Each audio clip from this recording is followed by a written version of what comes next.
Hey everybody, I'm here with Julie Golob, and one of the most accomplished professional shooters in the world, and IPSC gold medal this year. What's up with that, by the way? Coming home with the fat hardware. U.S. Army veteran. Yes. And fantastic hunter. Love the field to fork stuff. Thank you. Thank you. I like to eat. Published author now. Yes, yes. So I want to talk about what's new in the world of Julie Golob. What's new? I mean, there's the book. The book is new, obviously. Tell us about the book. The book is called Toys, Tools, Guns, and Rules, and it's a children's book about gun safety. And it teaches the common avoidance message that we all have with, Eddie Eagle and Project Child Safe That. Don't touch, go tell an adult. Exactly, but it goes a little bit further. I actually show different types of firearms and explain what they are, and really the anatomy of a firearm. Okay. That's really, I feel that, having little children, if there's a button, they want to push it. If there's a dial, they're going to turn it. Kids are Groot, let's be honest. Exactly. Yeah, that one right there. So just to demystify them a little bit, take away the fascination factor, and open the door to conversation. And what age of child would parents want this book for? So I wrote it basically for 3, and it can be as old as 10. It can grow with you, and it just depends on maturity level. That's the thing. I mean, everybody's kid is different, and that's when people ask me, when do I get my kid started in shooting? I'm like, well, as soon as they can listen to you. Well, that, and as soon as they know the safety rules and they're responsible enough and they can follow your instruction. You don't want kids falling all over the berms and all that stuff. So, it just depends. So, well, and I love this because, I have 4 kids. Yeah. My kids all loved being read to when they were little. Yes. They still, my 12-year-old still loves to say, let's sit and read a book together, Dad. And says it with my wife almost every night. And so, having a resource like that, pretty pictures and good stuff. Going to find it on Amazon for the most part? Yep, Amazon, yep. Awesome, so good. And of course, so we haven't put it up on the Extra channel yet. It might before this goes live. Okay. I talked about the NRA Board of Directors. Yes. And you got invited to run for the BOD this year. I did. And we want to maybe shake a few things up at the 800-pound gorilla that is the National Rifle Association. Yeah. Tell me why you decided to run. Well, first of all, I was nominated by the nominating committee, which is a huge honor in and of itself. Huge. You're talking about people who have been in the industry for a long time, fighting the good fight. To be recognized at that level is really cool. Legit. But, I do think that we have a challenge of connecting to a younger demographic, women. The NRA is kind of an old fat white guy club. Many people think of it that way, and that's certainly how the media presents us. Sure. And I think we can really do a much better job of connecting with one another. And that's the big thing. And inviting people outside the community to come in. Absolutely. We have to grow. We have to grow. And reach across divides that normally would keep us separate and to go, no, you're welcome in our tribe too. Exactly. Even if maybe you're not our tribe in some other ways. Exactly. And one of the best ways to do that, take them to the range. Take them to the range, get them out there shooting. That's when the magic happens, right? It is, every time. Anybody who's ever been on the fence that I've taken and gone out. I'm kind of scared of guns. Like, when can we do this again? Yeah, do it safely, and then this is really cool. Yeah. And so that's how I became passionate about the Second Amendment, was through the shooting sports. And so I feel like I can go full circle and maybe do a little bit more and give back. So I endorsed Julie for the NRA Board of Directors. Now, I don't know that doesn't mean anything to you. I'm a voting member, so I'm going to vote for Julie. And so a couple things that I know people are going to ask if they're voting members. Yes. Number one, about your position on national reciprocity. I want it. You want to be able to carry my firearm around? Just like I can drive anywhere? Yeah, I think the biggest thing is, it's so confusing. There's so many laws out there, and law-abiding gun owners are trying to do the right thing. And let's do the right thing and make sure it's the right thing everywhere. Okay. How do you feel about constitutional carry? I believe that,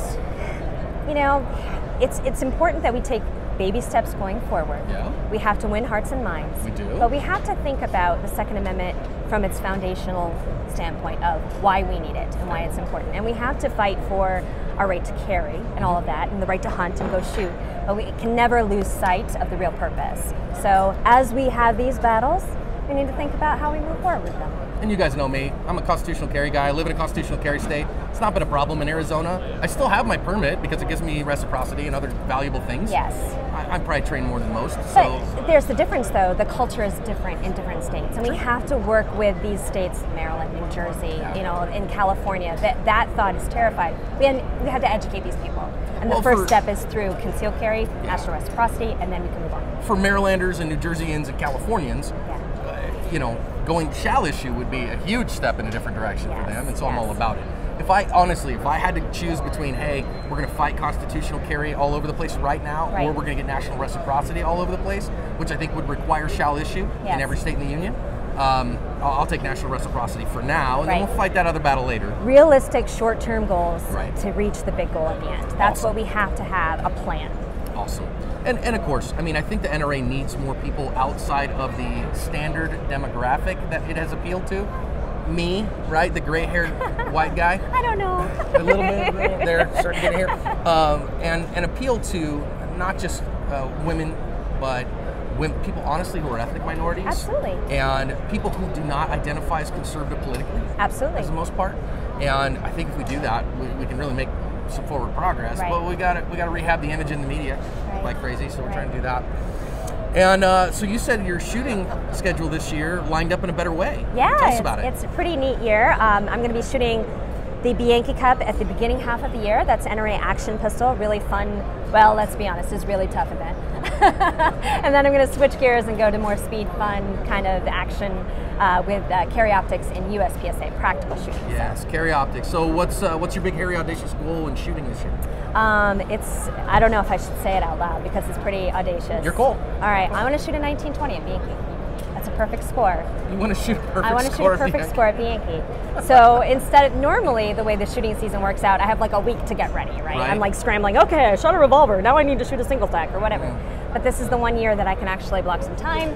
So yeah, call me crazy. Perfect score. Okay, we're going to follow it really closely. All right, well. Get it done, girlfriend. All right, thank you. So you guys know, I mean, listen, I don't know if I told you this. I bought my first Smith & Wesson wheel gun this year. I saw a picture. I got a 642. Look at me, aren't I special? Yes. I finally got one. We saw some earlier. I took some video of some of the big monster hunting ones that they had. Yeah. But I was like, look, I actually have a Smith & Wesson. I'm a grown-up boy now. And a classic, too. A good one. Yeah. So Julie's a Smith & Wesson sponsored shooter? Yes. You gonna get to shoot your MMPA some this year, too? Yep, back half of the year. Yep, carry optics, You like that 2.0? Me too. Like, what do you think is the biggest improvement on the 2.0 over the 1? The chassis, the internal chassis is what you're really going to feel. If you shoot a lot, you'll notice that flip is much less.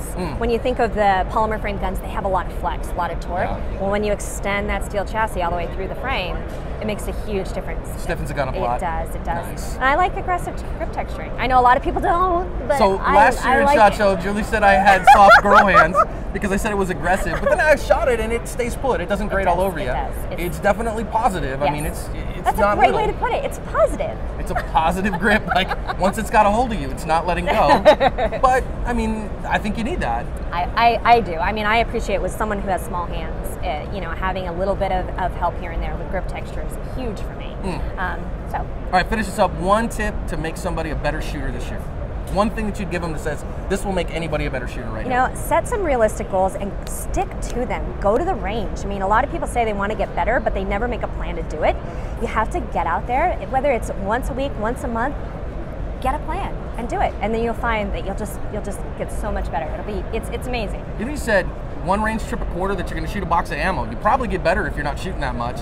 With some dry fire and a little bit, be in business. Absolutely.